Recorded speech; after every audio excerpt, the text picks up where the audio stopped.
ये पहाड़ थे, ये मोहलाते हैं, और इतनी अनंत मोहलातों का समूह है, उसकी विशालता इतनी अधिक है, यहाँ के शब्दों में उसको पहाड़ कहना पड़ा।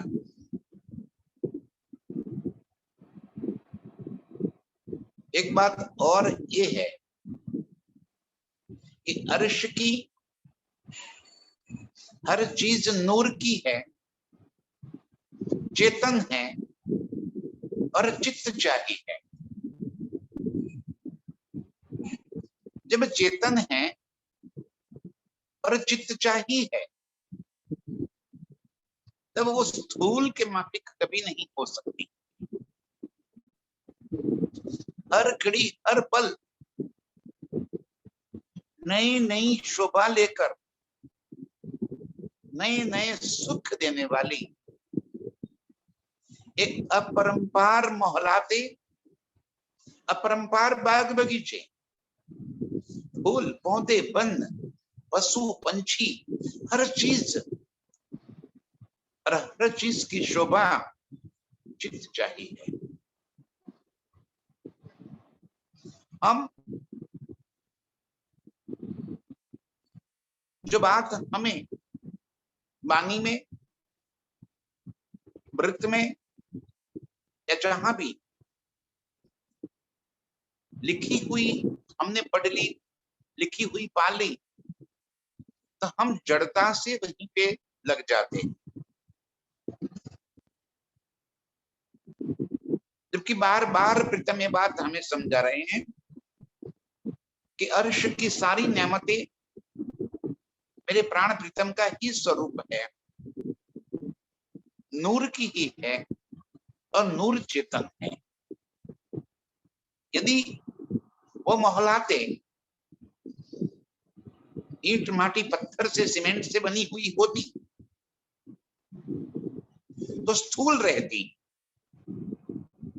जैसी है वैसी की वैसी रहती, जबकि वो तो नूर की है। दीवारें भी नूर की, थंब भी नूर के, छत भी नूर की, और अंदर की अनंत सुविधाएं शोभाएं भी नूर की। और नूर का गुण है चेतनता, सुगंधिता, कोमलता, नरमाई, चेतनता, ऐश्वर्यता, आनंदता, आकर्षितता। नूर को हम किसी एक शब्द में नहीं बांध सकते। हमने नूर को सिर्फ प्रकाश के रूप में यदि जान लिया तो हम गलत हैं। नूर अनंत गुणों का समूह है। अब ऐसे ही मोहलातों को जब हमें अपने चित्त में बैठानी है तो उसको स्थूल रूप से देखने की जगह हम उसको चेतनता से भरी हुई जब अपने चित्त में बिठाएंगे, तब कहीं कोई उलझन हमारे दिल में रहेगी ही नहीं। नूर की दीवारें और नूर के थंब, हम उन्हीं दीवारों के आर पार जा सकते हैं, उन्हीं थंबों के बीच से हम गुजर सकते हैं, क्योंकि सारी शोभा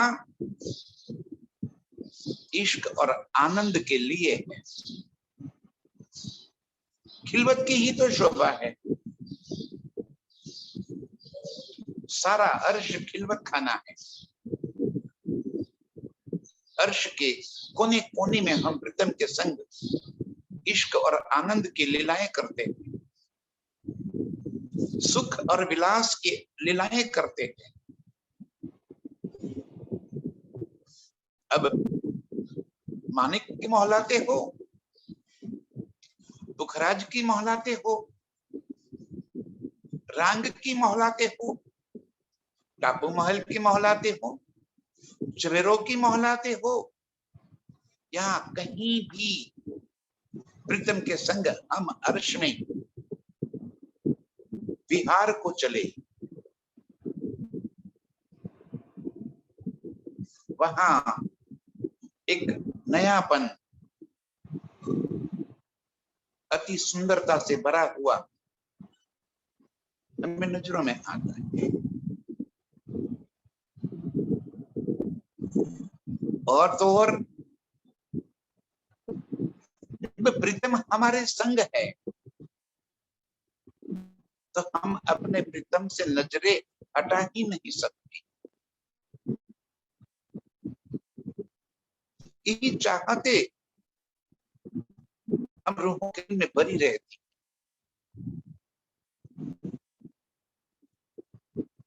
अर्श हमारे लिए कोई पिकनिक पॉइंट थोड़ी है, घूमने फिरने का स्थान थोड़ी है। मेरे प्रीतम के संग इश्कमयी लीला का स्थान। और जहां भी प्यारी प्रीतम होंगे तो और कोई चीज को थोड़ी निहारेंगे। प्यारी प्रीतम आपस में एक दूसरे के प्रति इस तरह खो जाती है कि उनको और कुछ नजर ही नहीं आता।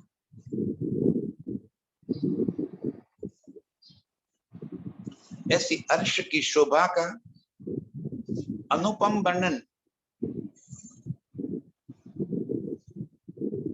अब इससे आगे प्रीतम के संग हमारी लीला। अर्श में हर स्वरूप किशोर स्वरूप है। प्रीतम भी किशोर स्वरूप, हम रूहें भी किशोर स्वरूप। अर्श के पशु पंछी, जवेरों की पुतलियां, पेड़ पौधे, बाग बगीचे, हर चीज किशोर अवस्था में पूर्ण कला से खिली हुई। और वर्तमान पल भी जहां बदले नहीं, सारी लीला एक ही पल की अंदर। काल वहां कभी प्रवेश ही न कर सके। जहां काल होता है वहां जन्म और मृत्यु, वृद्धावस्था, बाल्यावस्था, अवस्थाएं बदलती रहती हैं। जबकि अर्श में सदा किशोर स्वरूप, और किशोर स्वरूप ही इश्क का, प्यार का, मोहब्बत का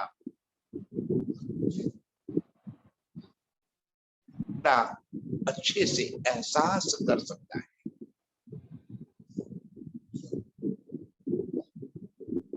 किशोर स्वरूप ही इश्क कर सकता है।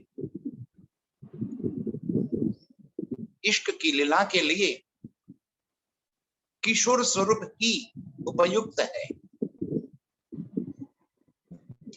तो कैसी है लीला हमारी, हमारे प्रीतम के साथ? आप महाराज जी कह रहे हैं, सो किशोर लीला कैसी है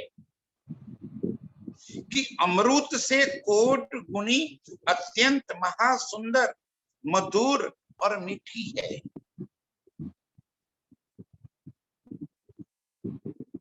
अमृत से मीठी,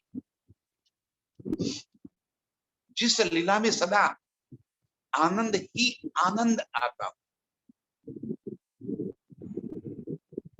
उसकी मिठास को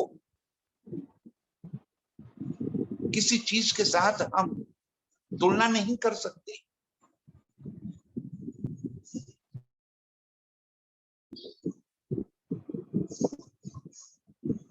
अमृत से मीठी, महासुंदर।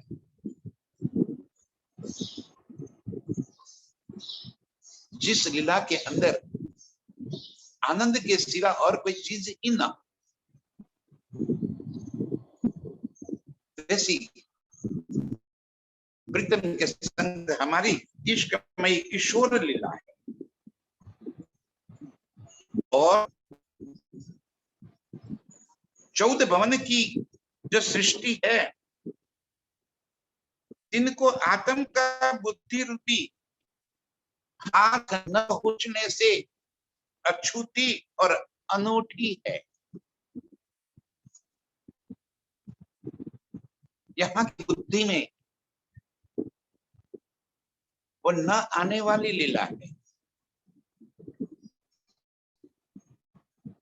यहाँ की विकारी बुद्धि है, और विकारी बुद्धि में विकार ही तो आएंगे। शुद्ध आत्मिक प्रेम, जहां विकारों का कोई स्थान ही न,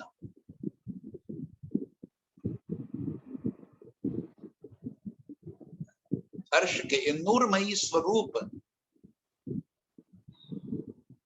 और उनके संग प्रीतम की ये आनंद की लीला,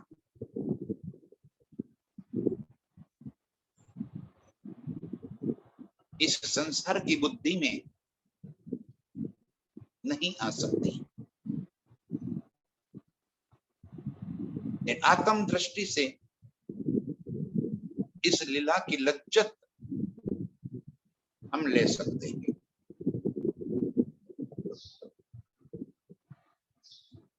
उस लीला को यहाँ के शब्दों में जब वर्णित करते हैं तो उन्हीं ही शब्दों से यहाँ के विकार भाव भी आ जाते, वो विकारी भाव से रहित शुद्ध आत्मिक प्यार भरी लीला, जहां आशिक और माशूक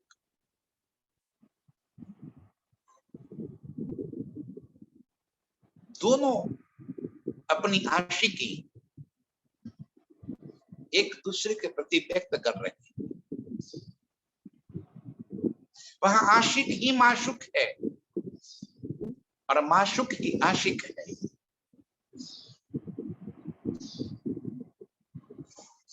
इश्क का कोई बेवरा थोड़ी होता है, इश्क का कोई खुलासा थोड़ी होता है। इश्क में किसी को कहने की जरूरत थोड़ी पड़ती है।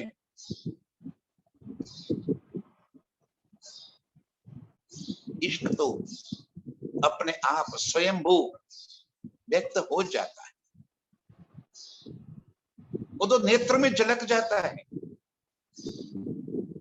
वो अंग अंग में झलकता रहता है।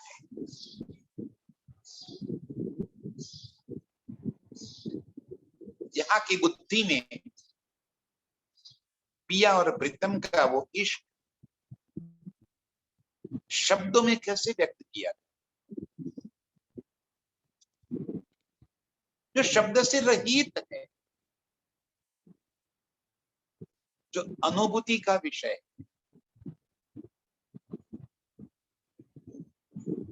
दिल को छूने वाला, जनकृत करने वाला,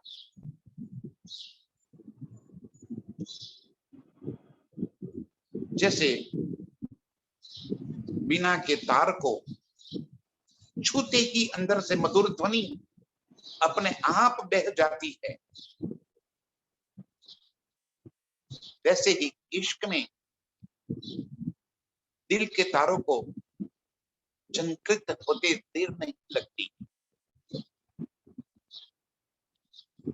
जब सामने प्रियतम होते हैं तो हर चीज सुहाना लग जाता है, हर चीज महक उठती है। जैसे हम हवा में उड़ने लगते हैं, मधुर संगीत बज उठता है, गीत अपने आप गुनगुनाने लग जाते हैं। भंवरे चारों तरफ गुनगुनाते हैं, पुष्प खिल उठते हैं। इश्क की अभिव्यक्ति ही ये है।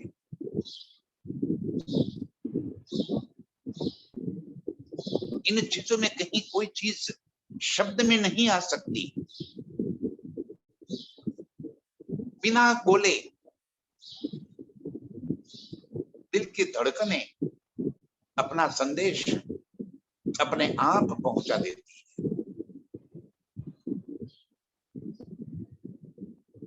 क्योंकि प्यार कोई किसी भी शब्दों का मोहताज नहीं है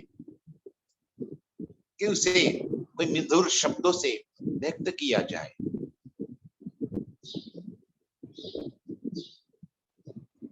प्रीतम को दिल में बसाते ही रोंगटे खड़े हो जाते,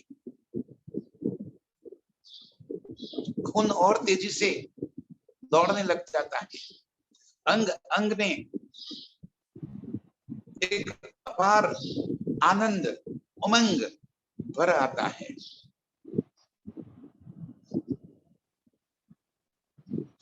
सारे लिहाज वहीं पे खत्म हो जाते, सारी मर्यादाएं टूट जाती और मर्यादाओं को लांघ कर प्रीतम के दिल में बस जाना ही तो इश्क है।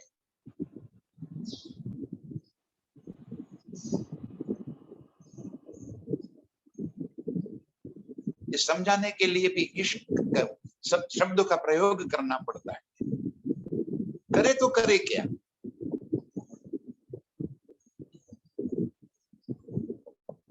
इस दुनिया के बुद्धि से जब हमें इश्क को तोलते हैं, करे क्या? यहाँ की मर्यादाएं हैं। श्रेम अक्षरातीत प्रियतम हमें यहाँ पे जब अर्श के इश्क की बात बताने जा रहे हैं तो शब्द में ही तो लाना पड़ता है। और बार बार उन्होंने ये बातें बानी में भी लिख कर दे दी कि मैं इश्क को शब्द में कैसे बताऊं, बुद्धि से कैसे बताऊं मैं कि यहाँ की बुद्धि से अछूती और अनूठी है बातें। यहाँ की बुद्धि में ना आने वाली बातें, क्योंकि संसार में इश्क है ही नहीं।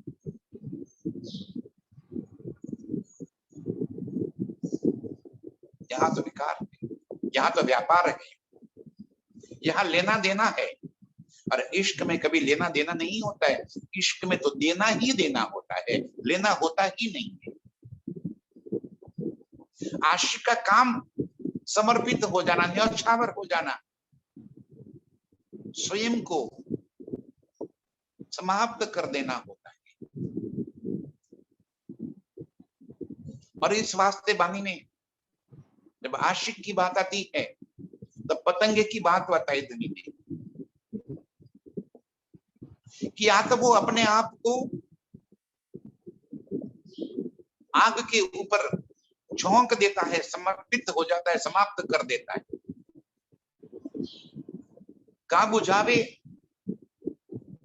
आग को या स्वयं समाप्त हो जाए। ये इश्क है।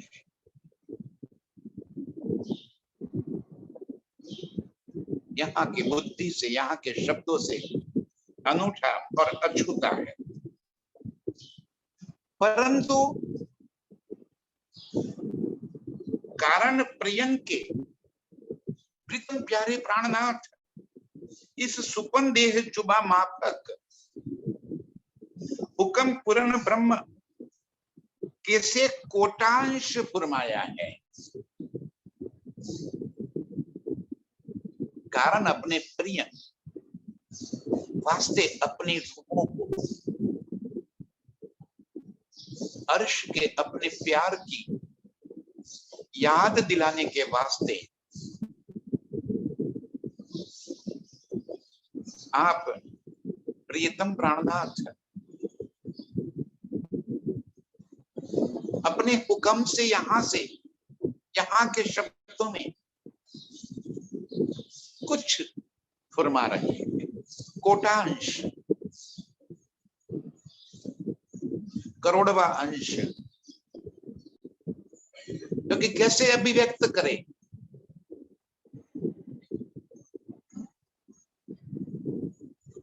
जैसे हमने अभी अर्श की मोहलातों के बारे में हम सुन रहे थे, पुखराज पहाड़, पानी महल हो या रंग की हवेलियां हो,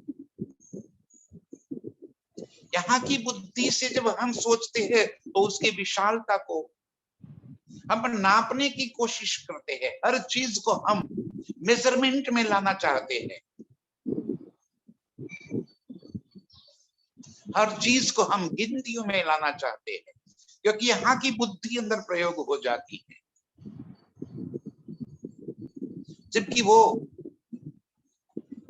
मेजरमेंट से बाहर है, नाप से बाहर है, वो गिनती से बाहर है, बेसुमार।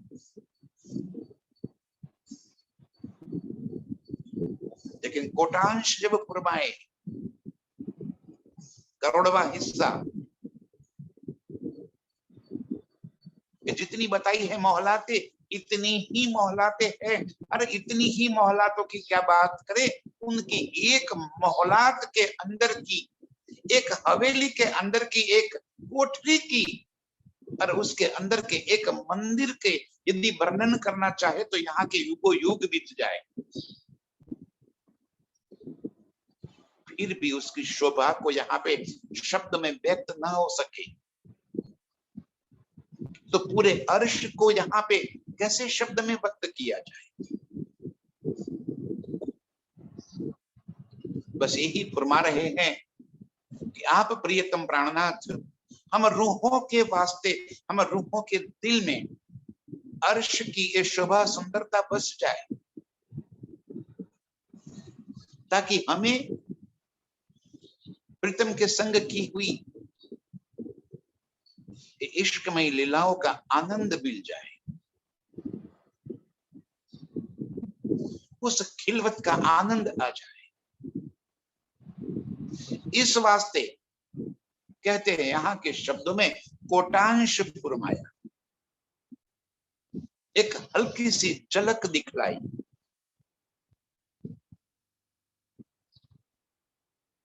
और इतनी झलक से हमें अर्श की शोभा को दिल में बसा लेते हैं।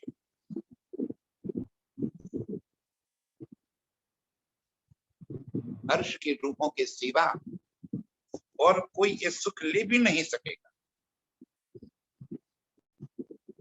तो उस फुरमाए का कोटांश हुक्म श्री प्राणनाथ की कहे से ये बंदा चाहत है।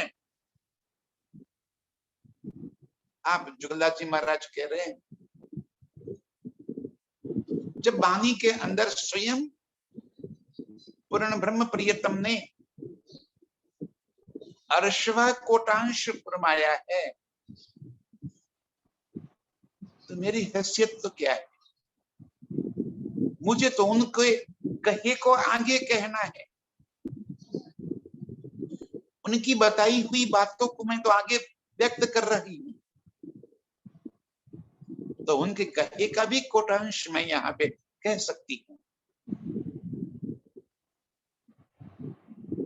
जो हुक्म मेरे प्राणनाथ ने मुझे फरमाया, वो हुक्म मैं बजा लाती हूँ, और उन्हें एक कहे का कोटांश मैं यहाँ पे बता रही हूँ। जो बात आप प्रियतम प्राणनाथ ने ब्रह्मधाम की इन नियामतों के रूप में हमें यहाँ पे बताई, उस तरह से उनके सिवा और कोई कैसे बता सकता है।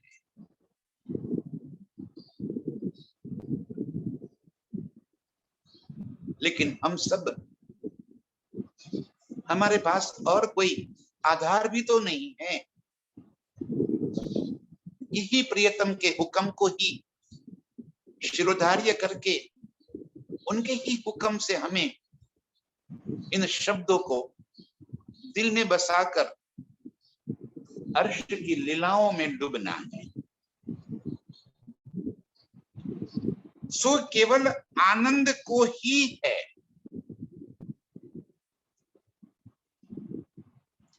पूरे अर्श की लीला सिर्फ आनंद की है। अष्ट प्रहर 64 घड़ी सिवा आनंद के और कुछ नहीं है।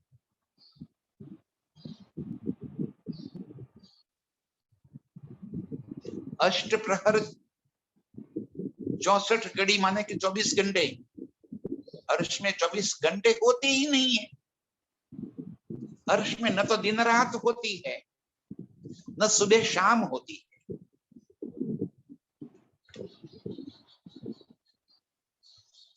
जहां काल है ही नहीं, वहां सिर्फ लीला ही होती है। इस काल जगत में यहां पे बैठकर यहां की बुद्धि में काल से परे की बात समझना बड़ा भारी काम है।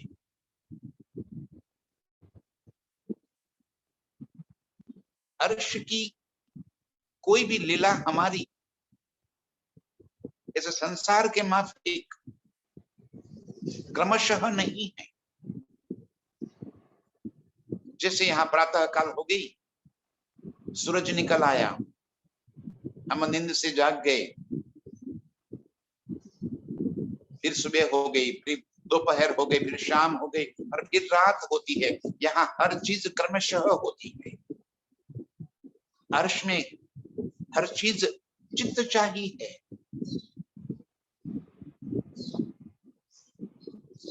वहां सूरज भी तो मेरे प्रियतम है।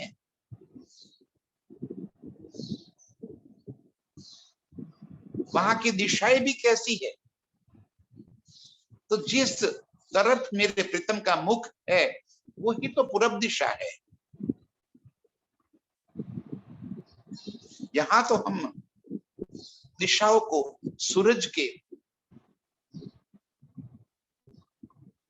निकलने और अस्त होने के तरीके से दिशाएं तय करते। अर्श में मेरे प्रीतम ही तो सूरज है। तो जिस तरफ उनका मुखारविंद है वो पूरब दिशा। जहां मेरे प्रीतम है वहीं पे प्रकाश, वहीं पे रोशनी है, वहीं पे सूरज है, वहीं पे दिन है, प्रकाश चला है। तो रात्रि की लीला कैसे होती है जब हर चीज स्वयं प्रकाशित है, हर चीज मेरे प्रीतम का नूर है। अंधकार तो कैसे हो सकता है। बस जब ही प्रीतम ने दिल में अंधकार की लीला की चाहत की, सारा नूर, सारी रोशनी प्रीतम के अंग में समा गई। अंधकार की लीला। और जैसे ही इस शयन की लीला में हमें पूर्ण सुख मिल गए, हमारी चाहते इस लीला से पूरी हुई, तुरंत ही प्रातः काल, तुरंत ही उजाला, तुरंत ही नई लीला। 12 घंटे के दिन और 12 घंटे की रात, ऐसा थोड़ी होता है अर्श में। और जैसे ही शयन की लीला से हम बाहर आए, यदि फिर दिल में हमने चाहा कि शयन की लीला और अधिक चाहिए, तो उसी पर फिर अंधेरा, वीरशैन की लीला, पल पल नए नए सुख देने वाले मेरे प्रीतम के इन खूबियों में सिर्फ आनंद और आनंद, आनंद के सिवा और कोई लीला होती ही नहीं है। ये अष्ट प्रहर और 64 घड़ी शब्द प्रयोग भी यहाँ के हिसाब से किया। अर्श में कोई अष्ट प्रहर न होते हैं, अर्श में न कोई 64 घड़ियां होती है। और एक ही सुख, सिर्फ आनंद की ही अनुभूति। यहाँ के गुणों में दुख की ही अनुभूति। जैसे यहाँ पे गुण है काम क्रोध लोभ मोह मद अहंकार, यहाँ के गुण हैं, और इन गुणों में दुख के सिवा और कोई चीज उपार्जन होता ही नहीं है। और अर्श में एक इश्क के सिवा और कोई लीला नहीं है, और इश्क से आनंद के सिवा और कोई सुख नहीं होता। ऐसे अष्टप्रहर 64 घड़ी सिवा आनंद के और कुछ नहीं है। पल पल आनंद ही बरसता रहता है। दसहु दिसे विषय एक आनंद ही वर्तमान है।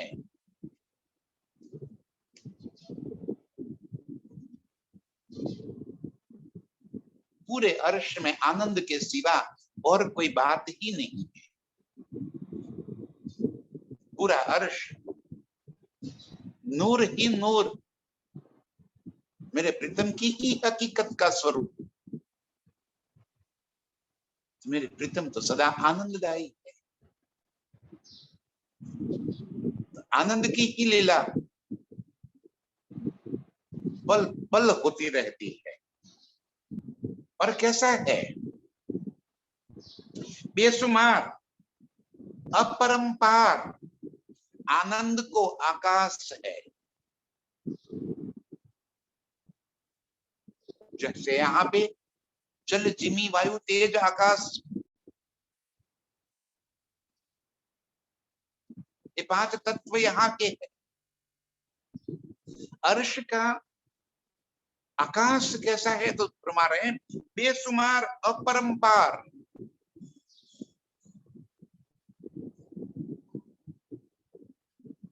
कितनी दूरी है, बेशुमार। हम हर चीज बुद्धि में लाने की बात करते हैं, यहाँ की बुद्धि है ना, हर चीज हम सुमार में गिनती में देखना चाहते हैं, जबकि वो बेशुमार अपरंपार। आनंद को आकाश, आकाश भी आनंद को। जहां से वर्षा होती है तो आनंद की ही होती है, आनंद के सिवा और कोई चीज होता ही नहीं है। ऐसे आनंद को आकाश है, शीतल मंद सुगंध चित्त चाहे पवन बहत है। खुशबूदार हवाएं,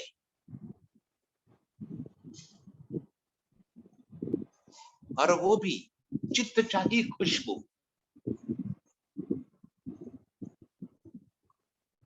वो हवाएं भी तो नूर की है, आनंद के सिवा और क्या देगा।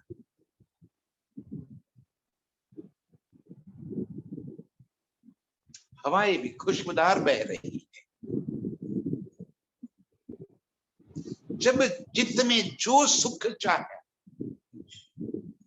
वही सुख उसी पल वहीं पे व्यक्त हो जाता है।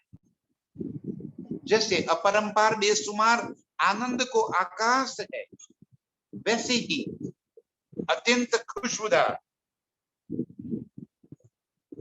शीतल, सुगंध चित्त, चित्त चाहिए सुगंध लेके,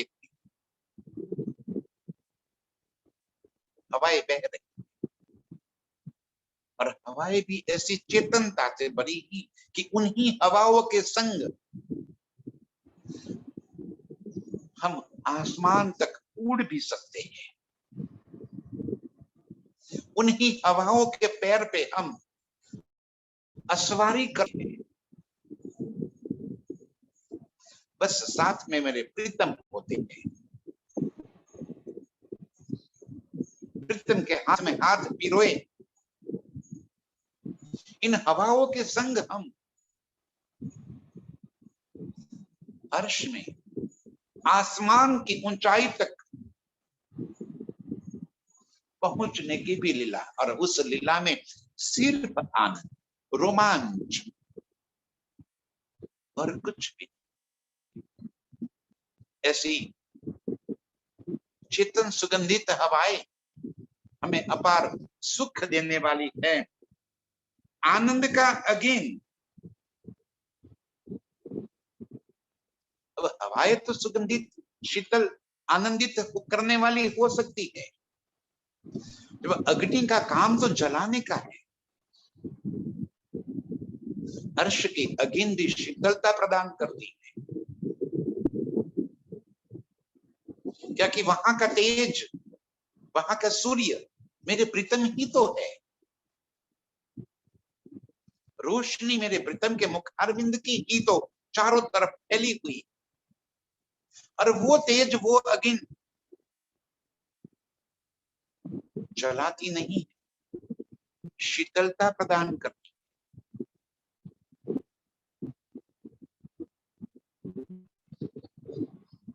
अर्श का अग्नि भी हमें आनंद का स्वरूप है, वो अग्नि भी हमें आनंद देती है। आनंद के सिवा और कुछ है ही नहीं। और आनंद का जल, जल भी तो नूरमयी, जैसे यहाँ का जल निरंतर बहता हुआ रहता है, यहाँ का जल प्रवाहित होता है, अर्श में जल नूर है, मेरे प्रीतम का ही स्वरूप है। तो जल भी, इसलिए बार बार कहा है जल के बारे में कि मिश्री से मीठा, दूध से उज्जवल, सुगंधित, अपार सुख देने वाला नूर है। वो प्रवाहित भी है, और जब रूहे चाहती है तो उसी पल वो स्थिर भी हो जाता है। उसी जल के ऊपर हम दौड़ते भी हैं, उसी जल के अंदर हम डूबते भी हैं, उसी जल के ऊपर हम सरकने की भी लीला करते हैं। और इतना ही नहीं, उसी जल के बड़ी बड़ी लहरें जब उठती है, और उसी लहरों को हम चाहते हैं कि उठती हुई लहरें वहीं पे स्थिर हो जाए, तो वो लहरें इतनी ऊंचाई पे स्थिर हो जाती है, और उन्हीं लहरों के ऊपर झूला बांध के हम झूलते रहते हैं। ये अर्श का जल के गुण है।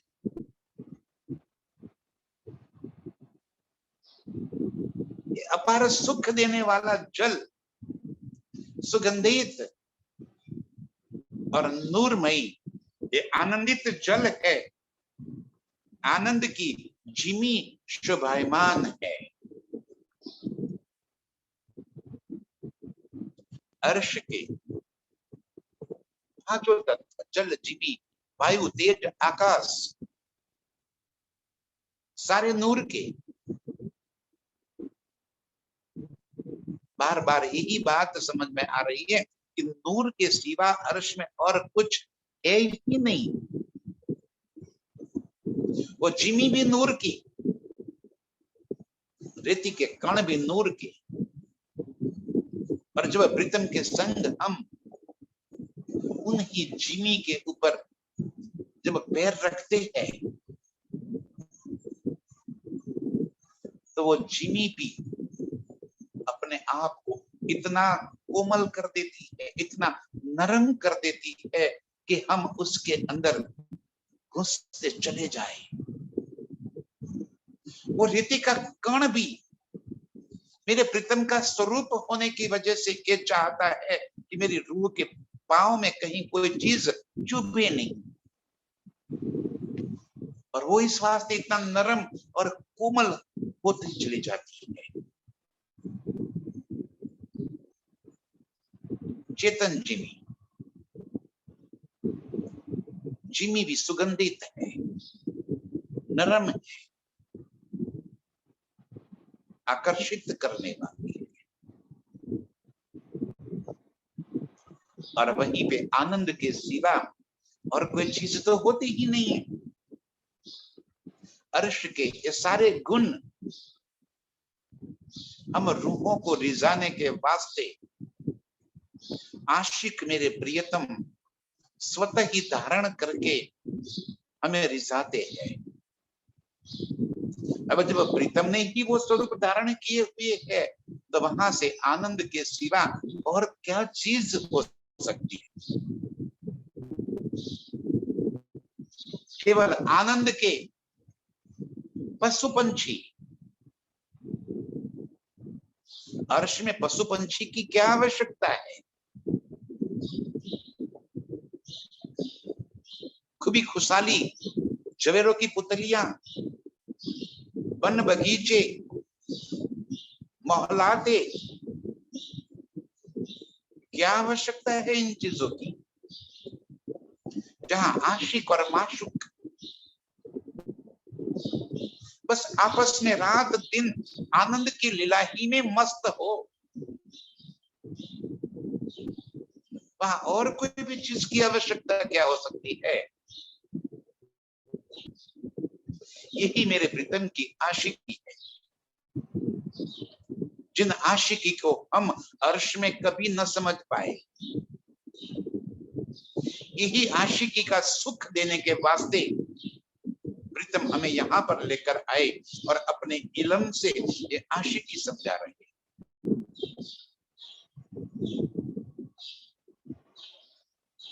नूर के पशु पंछी और कैसे अनंत रंगों से रंगे हुए, यहाँ के हम पंछियों के अंदर के रंगों की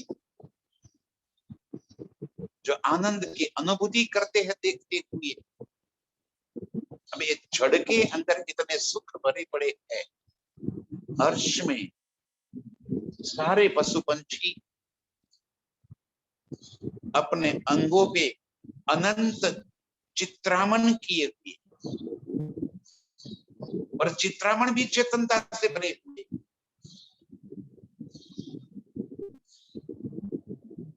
कैसे यहाँ के शब्द में ये बात बताई जाए,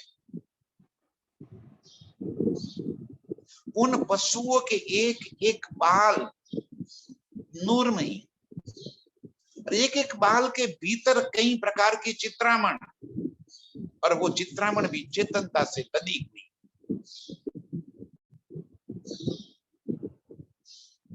ऐसे अनंत पशु पंछी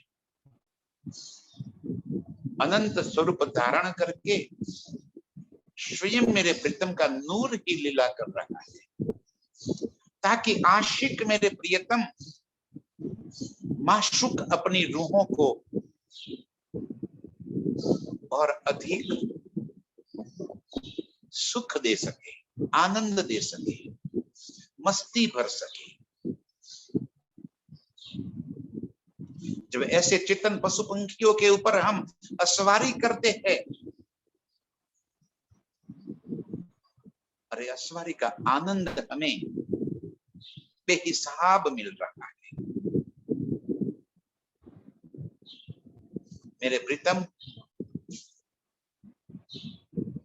हम रूहों को अनंत स्वरूप से और अद्वैत स्वरूप से इस पशु पंछियों की सवारी का आनंद देते हैं। कभी मैं और मेरे प्रीतम एक ही पशु के ऊपर बैठकर जब आसमान की सैर को जाते हैं और तब प्रीतम की पीठ के ऊपर लदकर उनको सट कर एक रूप होकर जब बैठने का सुख जो दे रहे हैं, बस इस वास्ते ही ये पशु पंछी है,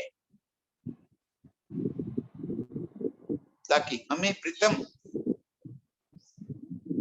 इश्क के आनंद के इन सुखों में डुबो सके। ऐसे केवल आनंद के पशु पक्षी, माहौल, मंदिर,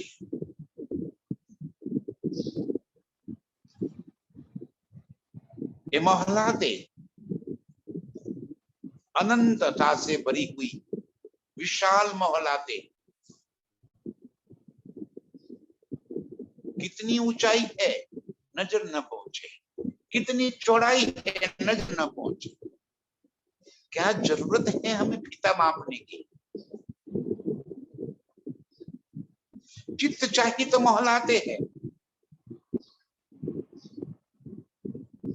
और उन मोहल्लातों के भीतर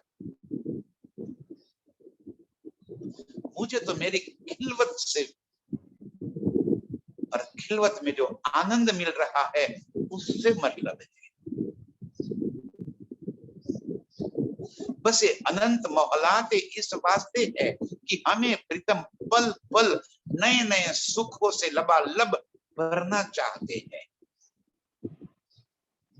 कभी आसमान को छूने वाली उन ऊंची मोहल्लातों के ऊपर चांदनी में लेकर जाके प्रीतम जो हमें इश्क का आनंद देते हैं,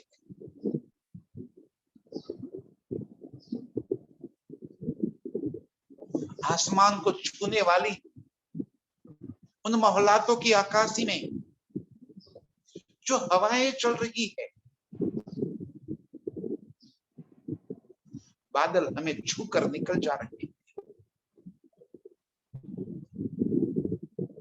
चांद तारे जैसे हमारे हाथ में खेलते हैं।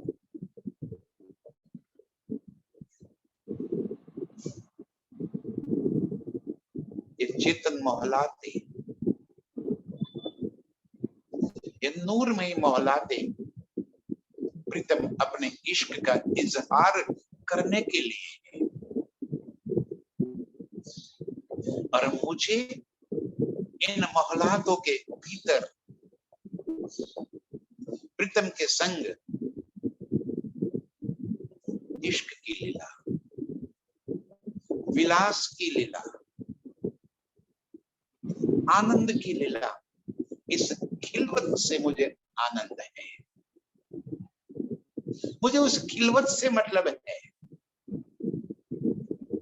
जो मेरे प्रीतम मुझे नए नए सुखों से देना चाहते हैं।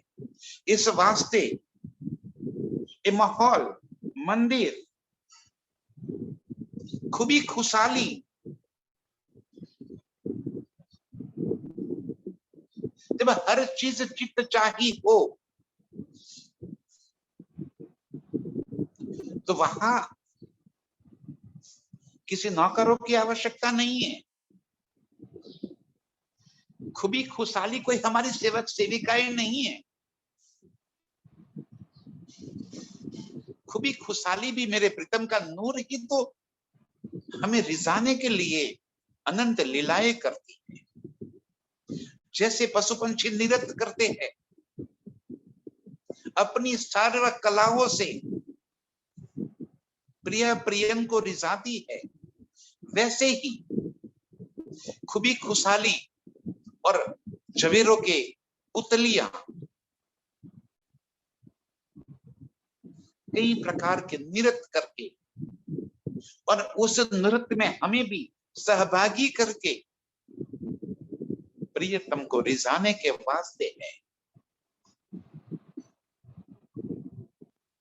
जहां हर चीज चित्त चाही हो, वहां हमें किसी बाह्य अवलंबन की आवश्यकता नहीं होती कि कोई हमें मदद करे, हेल्प करे। इस वास्ते भी खुशहाली नहीं है।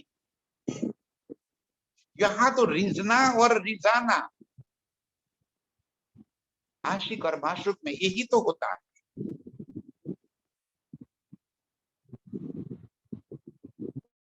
और इसी वास्ते जैसे मोहलाते हैं, जैसे जल जिमी वायु तेज आकाश है, वैसे ही खुबी खुशहाली जवेरों की पुतलियां,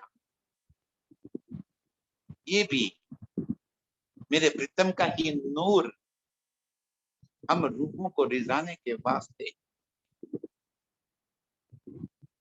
मेरे प्रीतम ही इन स्वरूप में भीतर निरत करके हुए हम रूहों को रिझाते हैं।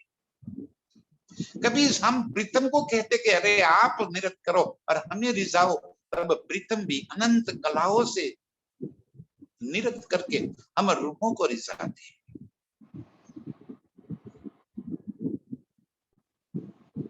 और तभी ये खुबी खुशहाली, ये पशुए, ये बानर बाजिंत्र बजाते हैं। अरे बाजिंत्र को क्या बजाने की आवश्यकता थोड़ी है, वो भी तो नूर के चेतन बाजिंत्र है। चित्त चाहे स्वर अपने आप ही उनके अंदर से निकलते रहते हैं। बाजिंत्र बजाने की आवश्यकता नहीं, उन कलाओं को तो स्वयं प्रीतम का नूर ही अपने आप व्यक्त करता रहता है। सारे बाजिंत्र अपने आप ही बज उठते हैं और इतनी मधुर समाप्त जब बंधती है, तब हम थोड़ी बैठे रहेंगे। मैं भी पांव में घुंघरू बांध के कार करती हुई प्रीतम के संग निरत में इस कदर खो जाती हूं, और उस घुंघरू की आवाज, उस मधुर ध्वनि अर्श में चारों ओर फैल जाती है। और अर्श के सारे पशु पंछी इस निरत कला को निरखने के वास्ते हमसे चारों ओर घिर कर गिर्द आकर खड़ी हो जाती है। कभी उन बाग बगीचों में, कभी उन वनों के अंदर, कभी हौज कुसर की पाल के ऊपर, कभी जमुना जी की पाल के ऊपर, कभी महलों की चांदनी के ऊपर, इसी तरह पैर में घुंघरू बांधकर जब मैं निरत में गलतान होते हुए अपने प्रीतम को रिझाती हूं, मुझे एक मेरे प्रीतम के नेत्रों के सिवा और कुछ नजर ही तो नहीं आता। और मेरे प्रीतम भी अपने नेत्रों से इशारा करते हुए मेरे नृत्य को और अधिक प्रोत्साहित करते रहते कि वाह, बहुत बहुत सुंदर। और प्रीतम का इतना इशारा पाते ही मैं और अधिक तेजी से नृत्य करती रहती, और इसी नृत्य से खुश होकर प्रीतम मुझे वन के फूलों की माला पहना देते हैं।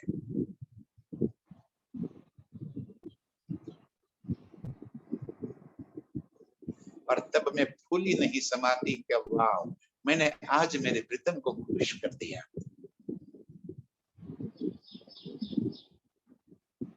ये आनंद की लीलाएं, संपूर्ण जोगवाई आनंद की ही है और आनंद में है। पूरे परमधाम की सारी जोगवाई, पेड़ पौधे बाग बगीचे फूल जल जिमी वायु तेज आकाश, पशु पंछी जवेरों की पुतलियां,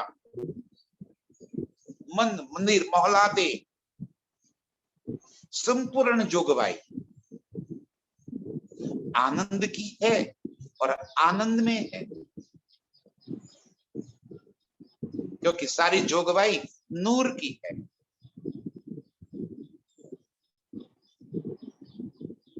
और नूर का काम ही रिजाना है, रिजना है। ये इश्क और आनंद की लीलाएं पल पल प्रीतम के संग चलती रहती है। एक किशोर लीला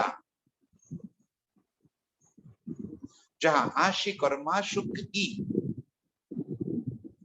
और सारे स्वरूप इन्हीं को रिझाने में लगे हैं। ये सारी जोगवाई मेरे प्रियतम हम रूहों को रिझाने के वास्ते लेकर खड़े हैं।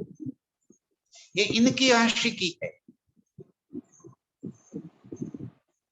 ये मेरे प्रियतम की आशिकी है। ये संपूर्ण जोगवाई अर्श की सारी नियामतों के रूप में वो स्वयं अनंत स्वरूप धारण करके हम रूहों को रिझाते हैं। और हमारी आशिकी है ये संपूर्ण जोगवाई का उपयोग करके हम कभी निरत करके, कभी पान बीड़ा लेकर, कभी प्रीतम को गले लग जाकर, कभी प्रीतम को मेवा मिठाई खिलाते हुए, कभी प्रीतम के संग जल की क्रीड़ा करते हुए हम प्रीतम को रिझाते हैं। ये हमारी आशिकी है कि हम प्रीतम को रिझाते हैं। ये प्रीतम की आशिकी है कि संपूर्ण जोगवाई में स्वयं अपना नूर लेकर हम रूहों को रिझाते हैं। यही किशोर लीला है, रिझना और रिझाना।